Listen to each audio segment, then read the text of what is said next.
polemiche, la parola Gesù viene cancellata da una canzone natalizia in una scuola elementare del Veneziano per non urtare gli alunni musulmani. Bimba di 9 anni organizza una petizione e fa fare marcia indietro alla scuola.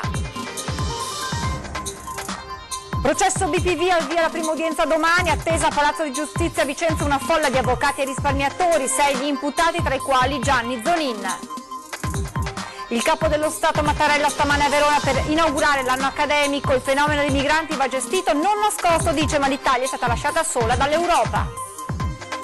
56enne veronese appassionato d'armi muore nella sua abitazione. Quando i parenti vanno a rimettere ordine trovano un arsenale tra pistole, esplosivi e anche un razzo per bazooka. Tragedia del Molinetto della Croda, la sentenza del processo con rito abbreviato nei confronti dei 4 imputati potrebbe arrivare già alla prima udienza del prossimo 8 gennaio. Presidente della Proloco, speriamo sia la volta buona. Ieri sera 20:10 la montagna devastata un mese dopo, collegamento con il sindaco di Rocca Pietore, ora ci spaventa la burocrazia, dice, e rilancia l'appello agli imprenditori, adottato un sito del nostro comune. Sospiro di sollievo per chi voleva mettersi in viaggio domenica, revocato dai sindacati lo sciopero del personale previsto dalle 9 alle 17. Edizione del Veneto dei telegiornali di Antenna 3, buonasera e ben ritrovati. In primo piano dunque una vicenda che arriva da una scuola elementare del Veneziano, dove viene cancellata da una canzoncina, da una canzone natalizia, la parola Gesù per non urtare i sentimenti dei bambini musulmani. Ebbene, una piccola scolare di 10 anni si ribella e sentite che cosa è successo nel nostro servizio d'apertura. Ecco la commovente letterina scritta a mano da una bimba davvero coraggiosa e molto intraprendente. Scrive come nella canzoncina dell'Avvento il nome di Gesù viene cambiato con quello di Natale. Il motivo? Le maestre non vogliono urtare la sensibilità dei piccini musulmani in classe con lei. E lei, 10 anni appena, in quinta elementare, che fa? Si fa promotrice di una raccolta firme tra tutti i bambini della classe, islamici compresi, invitando insegnanti e pure il preside a ripristinare e mantenere la strofa con Gesù.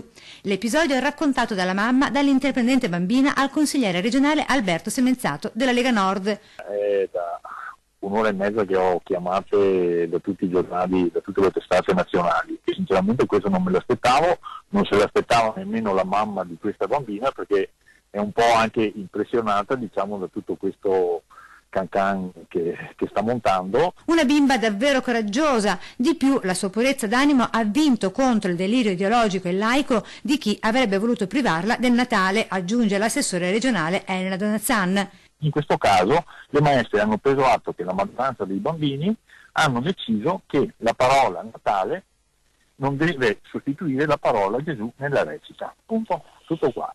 Niente di scandaloso.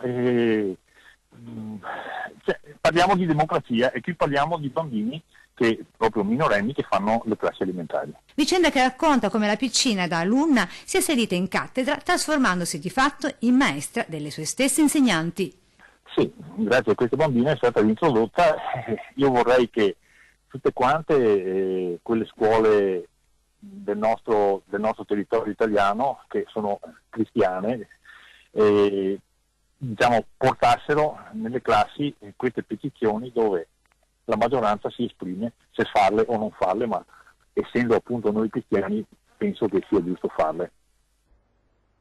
Restiamo nel veneziano con un'altra polemica che riguarda le tradizioni natalizie, niente presepe nell'istituto comprensivo Alpi di Favaro, bufera sulla decisione della dirigente scolastica. Che non sia giusto per i bambini e per la religione che sono portati avanti a fare. Per l'esempio, non so se sia perché non vogliono la religione sulle scuole, c'è sempre stata da quando ci sono le scuole, non vedo perché non la devono portare avanti. Questo è uno dei tanti commenti in merito alla decisione di Elisabetta Pustetto, la dirigente scolastica dell'Istituto Comprensivo Ilaria Alpi di Favaro Veneto, che ha fatto scoppiare una polemica per non aver aderito al progetto di realizzare il presepe all'interno degli istituti finanziato dalla Regione. Aderire, ha motivato Pustetto, avrebbe comportato una mole di lavoro in più per la segreteria, che essendo sotto organico non sarebbe riuscita a svolgere. Eppure questa spiegazione non convince molti. C'è chi critica la scelta perché ritiene che la rappresentazione della natività debba necessariamente essere presente negli edifici scolastici e chi invece trova sia inopportuno fare il presepe nelle scuole, dal momento che ormai siamo in presenza di una popolazione scolastica interreligiosa, come da un progetto in atto all'istituto.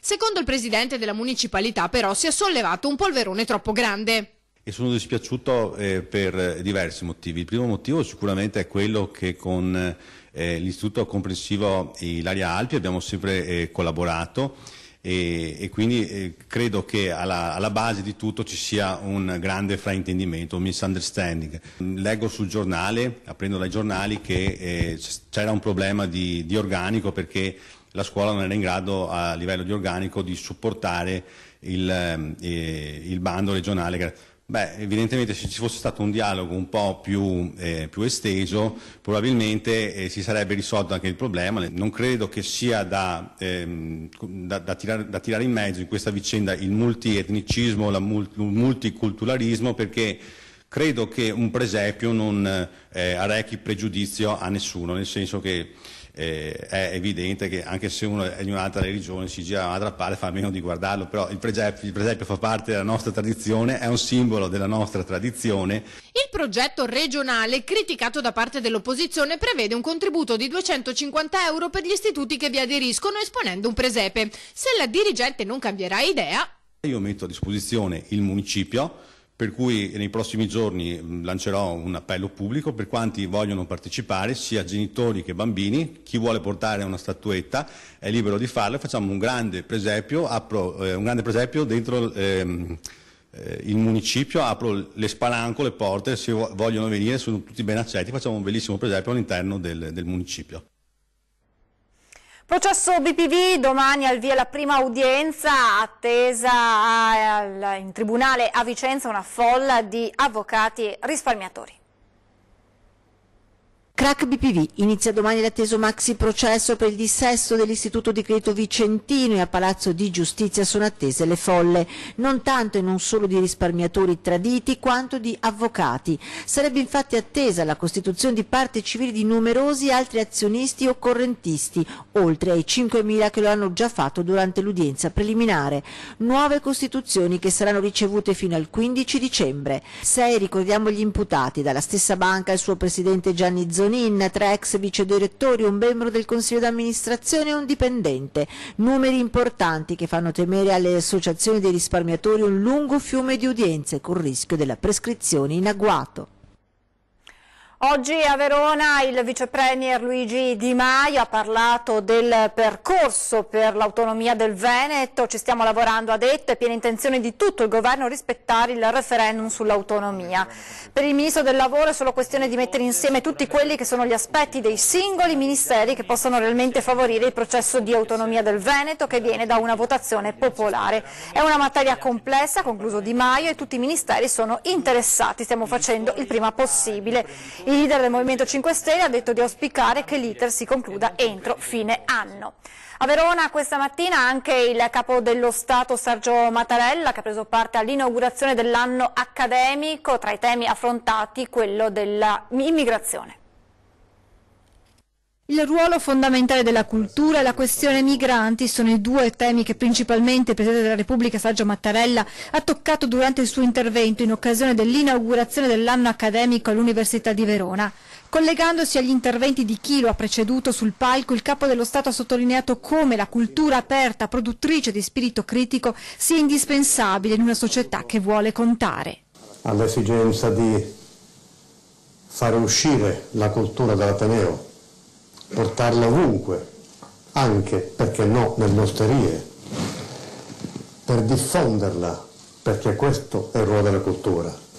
Uno studio senza capacità di spirito critico non produrrebbe cultura. Il Presidente Mattarella ha poi parlato dei migranti, ricollegandosi alle parole della professoressa Maria Caterina Baruffi, ordinaria di diritto internazionale, intervenuta poco prima e che partendo da un racconto di Eschilo aveva parlato di diritto d'asilo e immigrazione. Questo è un fenomeno, come le ha detto, che non è quindi di carattere emergenziale, ma è strutturale e quindi costituisce una delle grandi sfide che si presenta all'Unione Europea e a tutto il mondo in realtà. Ed è un'esigenza questa che richiama la responsabilità comune. Nel racconto di Eschilo la terra raggiunta dai migranti era la Grecia, oggi è l'Italia. L'Italia è stata lasciata sovente sola su questo fronte.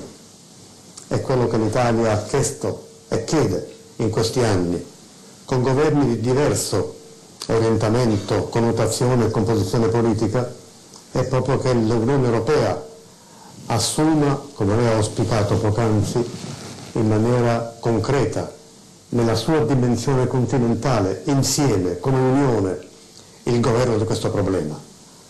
È un fenomeno che va non ignorato ma governato. Il tema dell'immigrazione, ha concluso il Presidente della Repubblica, è una responsabilità collettiva e non solo di alcuni paesi. Ogni occasione, ogni sede, ogni strumento, ogni documento che richiami alla responsabilità comune di tutti gli Stati e dell'intera comunità internazionale e che eviti di immaginare che questa responsabilità faccia carico soltanto su alcuni pochi paesi. La cronaca: un arsenale di armi, munizioni ed esplosivi è stato scoperto dalla polizia nel garage di un veronese, cultore e appassionato d'armi da fuoco, morto all'età di 56 anni. Quando i congiunti hanno fatto ordine nella camera da letto del deceduto hanno trovato 3 pistole, avvertendo del rinvenimento la polizia. Gli agenti hanno recuperato le armi sequestrandole perché avevano la matricola a brasa. Controlli più approfonditi sulla persona deceduta hanno evidenziato che a suo carico c'era un provvedimento di divieto di detenzione di armi emesso dalla prefettura. Così ulteriori accertamenti hanno portato alla scoperta nel garage dell'uomo di un arsenale di armi, munizioni ed esplosivo, tra i quali un razzo per bazooka americano, mine antiuomo e numerose bombe e detonatori. Su ordine dell'autorità giudiziaria tutto il materiale sequestrato, data la quantità e la pericolosità, è stato distrutto ad eccezione delle 3 pistole.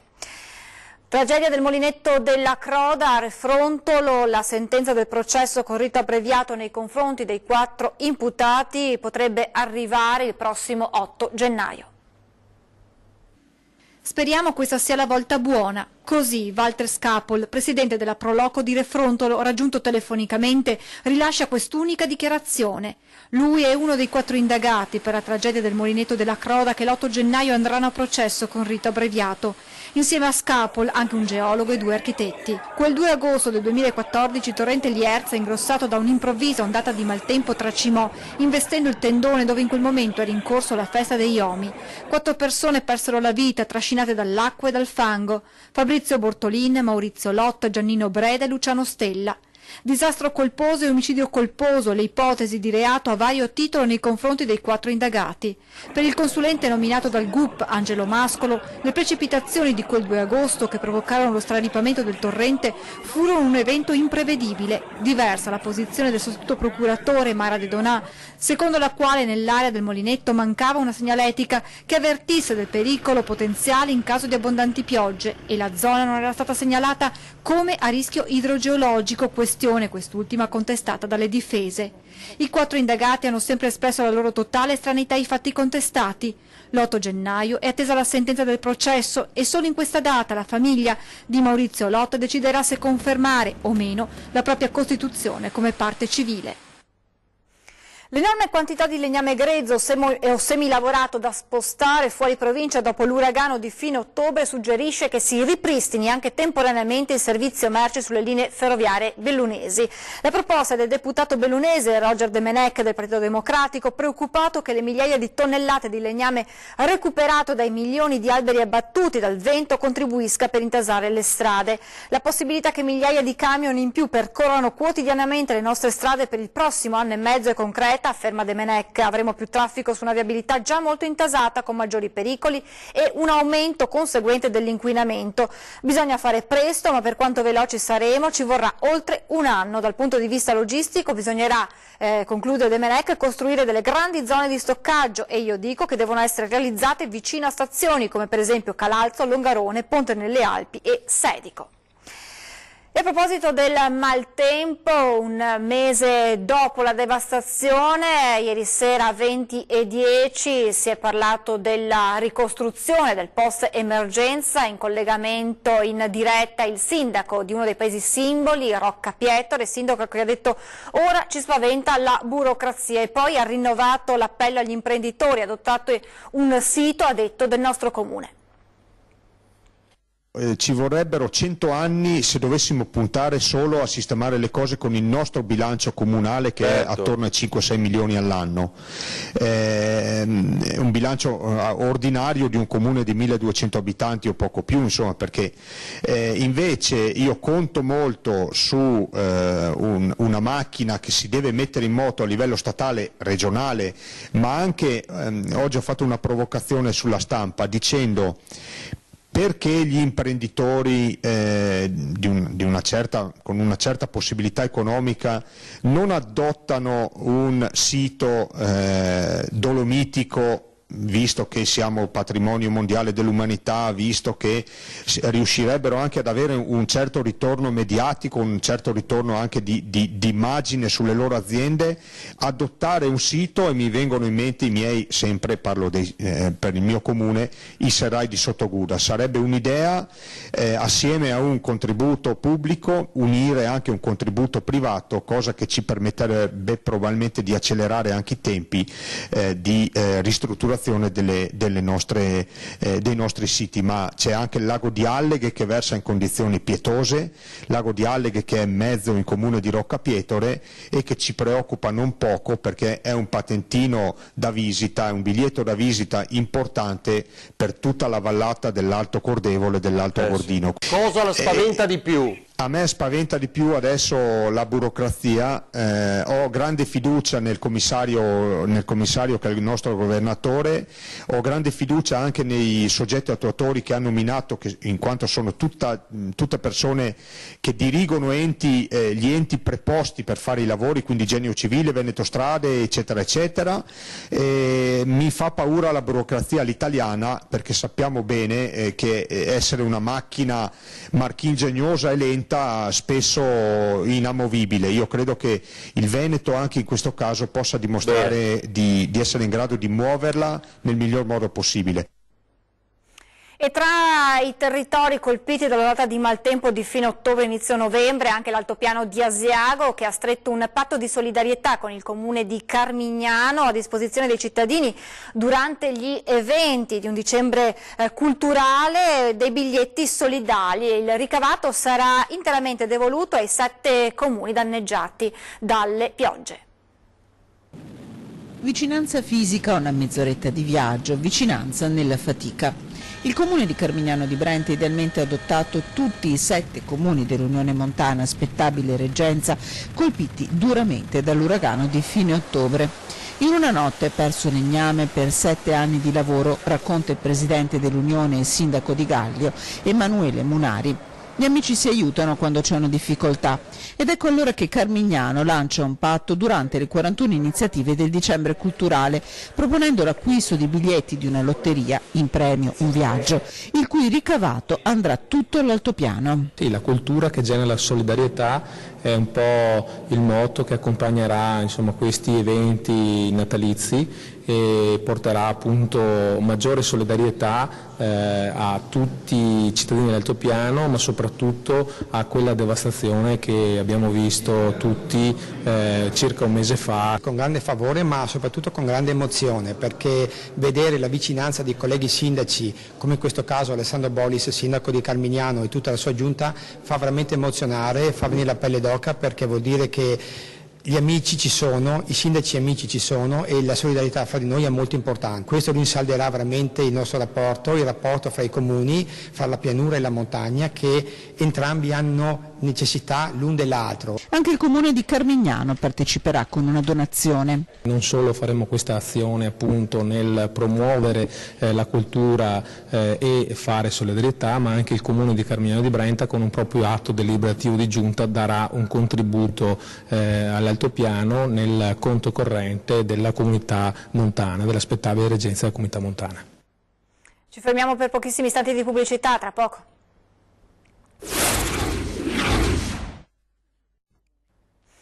nuovo in diretta, l'UNESCO aveva dato 2 anni di tempo per presentare le iniziative a tutela di Venezia ed evitare la cancellazione della città dai siti patrimonio dell'umanità. A poche ore dalla scadenza l'Italia chiede altre 2 settimane. Potrebbe esserci uno spostamento della consegna del rapporto. Potrebbe esserci. Me la devono confermare, sta arrivando la notizia da Roma. Di quanto? Un paio di settimane. L'Italia vuole più tempo per completare il rapporto su Venezia da consegnare all'UNESCO. Il rinvio della scadenza, fissata per domani, è stato richiesto dal ministro dei Beni Culturali Alberto Bonisoli, oggi in Laguna per assistere all'accensione della nuova illuminazione per gli affreschi di Tintoretto nella Scuola Grande di San Rocco. Dall'ente delle Nazioni Unite sarebbe già arrivata risposta positiva al rinvio, dovuto alla volontà di rivedere alcuni aspetti. Per fare le cose bene. Ma lei l'ha visto già il rapporto? L'ho visto. Che cosa le sembra? Ci sono delle cose che bisogna fare meglio. Il rapporto era stato richiesto dall'UNESCO nel 2017 per decidere se escludere la città storica e la sua laguna dalla lista dei siti patrimonio dell'umanità a causa della mancanza delle dovute tutele. 2 anni fa la bocciatura era stata evitata e l'Italia avrebbe dovuto utilizzare questo tempo per presentare le sue iniziative a protezione del patrimonio artistico e culturale veneziano. Il documento sarà discusso il prossimo anno alla 43esima sessione del Comitato internazionale, dove verrà presa una decisione definitiva in merito al declassamento. Sono giorni per Venezia molto importanti ed è una cosa che stiamo seguendo ad horam, no? La seguiamo con molta attenzione. Domenica treni irregolari in Veneto, le segreterie regionali Veneto dei sindacati hanno infatti revocato lo sciopero di tutto il personale Trenitalia del Veneto indetto dalle 9 alle 17. Attira numerosi pazienti da fuori regione la neurochirurgia dell'azienda ospedaliera di Verona, la scuola universitaria, 25 studenti in formazione, fiore all'occhiello, il monitoraggio neurofisiologico dei pazienti durante l'intervento. 2 unità operative, quella ospedaliera e quella universitaria, una scuola di tradizione, quella della neurochirurgia dell'azienda ospedaliera di Verona. Dal 1 novembre a dirigere l'unità operativa complessa della neurochirurgia universitaria il professor Francesco Sala. 800 gli interventi eseguiti ogni anno dalla sua equipe. 800 solo nella nostra unità operativa, in tutto l'istituto di neurochirurgia se ne fanno circa 2500-2400. È un'attività che abbraccia direi tutti gli ambiti della neurochirurgia, da quello oncologico a quello vascolare, al pediatrico, allo spinale, alla neurochirurgia funzionale stereotassica, all'attività di radiochirurgia stereotassica. E la nostra attività vede più o meno un 50% di pazienti che arrivano da fuori regione. Negli ultimi 15 anni la scuola veronese si è specializzata nella neurofisiologia intraoperatoria, tecnica introdotta tra le prime in Italia al Borgo Trento nel 2000. Fondamentalmente quello che noi possiamo fare è, nel corso di un intervento neurochirurgico al cervello, al midollo spinale, non solo utilizzare la neurofisiologia, cioè la stimolazione elettrofisiologica per orientarci nel vedere quali sono le aree più importanti, quelle da rispettare, quelle che invece possono essere in qualche modo violate per ottenere il miglior risultato chirurgico per il paziente, ma proprio possiamo monitorare online, cioè in maniera continuativa, vedere se le vie motorie, le vie sensitive, le vie visive funzionano e non vengono in qualche modo messe a repentaglio, danneggiate dal nostro atto chirurgico. Una cinquantina i colleghi da tutto il mondo che hanno visitato l'ospedale attirati dal monitoraggio neurofisiologico intraoperatorio, 3.000 i pazienti che sono stati operati e seguiti, tra di loro anche molti bambini. Vi ricordo l'appuntamento con 20:10, si parlerà di questi primi mesi di amministrazione Conte insieme a Riccardo Barbisan della Lega e Roberto Grigoletto del Partito Democratico. Ora previsione del tempo, è tutto, arrivederci.